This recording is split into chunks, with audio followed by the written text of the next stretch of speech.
Hey again, Matthew with Conscious Recovery, and I am talking about tools of recovery, specifically tools that deal with problem emotions that are the result of trauma.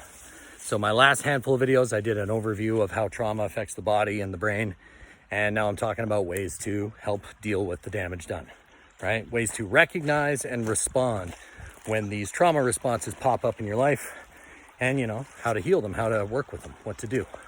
So we're talking about rejection today. That's the emotion of the day. And rejection's a tough one because it's unavoidable. It's absolutely unavoidable. No matter what you do, you are going to run into people who don't like you, especially if you're just coming out of your addiction. And let's be honest, you've been living a rough life for a little while, a life where you're just struggling just to take care of yourself. You're probably not much use to others or not helping others too much. And so, there's going to be people that don't understand and don't like you. So we need to find a way to learn to be okay with that. And as always, that starts by us understanding where this feeling comes from, interrogating this feeling a little bit, asking some questions, and then deciding, do I need to keep feeling this much? Or should I maybe start to look at rejection as an emotion I can ignore sometimes? So here's how that works. Rejection is a social emotion, and if you've grown up in a background of trauma, you feel rejection very strongly because you probably don't have a very strong sense of self, a very healthy sense of self. You might not like yourself all that much because you can only go so long being mistreated by others before you start to think, maybe I'm not deserving of being treated well. Maybe I'm not worthy of protection or worthy of love. You can't help it. I don't care who you are, where you're from. If everyone around you treats you like you're nothing, eventually you feel like you're nothing. And so, without any internal sense of validation, without any sense of self that says I'm okay, I'm allowed to be imperfect, you rely heavily on everybody else's opinion of you.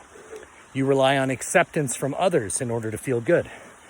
And if people don't accept you, without that only source of validation, you feel the way you felt when you grew up, which is worthless. All right, so we need to find a way to increase our sense of self. And this is a tough one because you can't really fake it. All right, you can't just go around telling yourself, I'm awesome, I'm good, I'm a good person, if you're running around doing things that good people don't do, like me and my addiction. In my addiction, I lied, I stole, I would hide and isolate just to try to get through the next day, just to try to survive. And so this isn't exactly behavior that makes other people adore who you are. All right? So that's a really self-defeating strategy. So the trick is you got to start living right. And that's a life in recovery where you're trying your best. That's the behavioral solution. Now, next, there's a cognitive solution, but it's not quick. It's easy, but it's not quick. It takes a while for the results to kick in. All right, so the cognitive solution has to do with changing the way you measure who you are as a person. How do you think about yourself?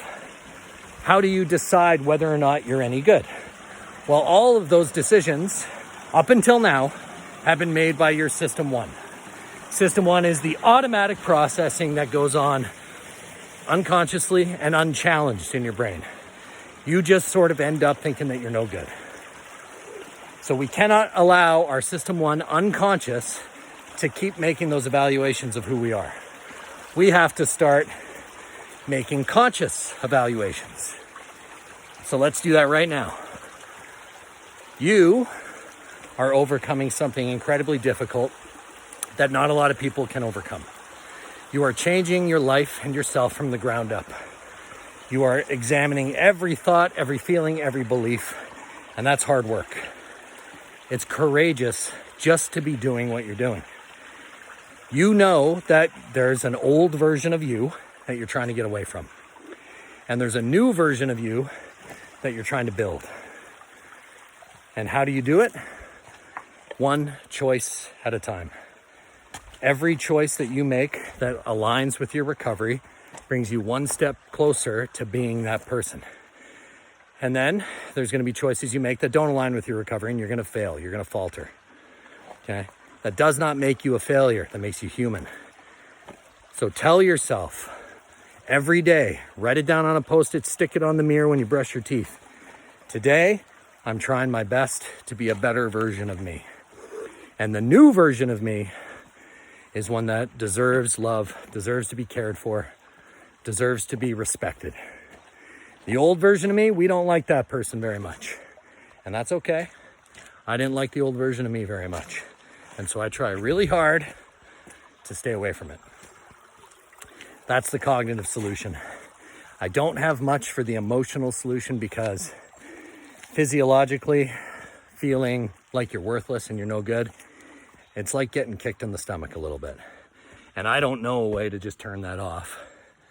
But what I do know is if you keep telling yourself, I'm doing my best, and you keep your behaviors aligned with your recovery as much as you possibly can, things will start to change for you. And then you can start to recognize your successes, small as they may be.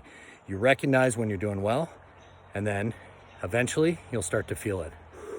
This may take months, it may take years, it depends kind of on the person, but keep at it. Be kind to yourself. Remind yourself that you're trying to change, and change isn't easy and it isn't fast. But every day, just work on that internal validation. I'm doing my best, and my best is good enough. All right, good luck.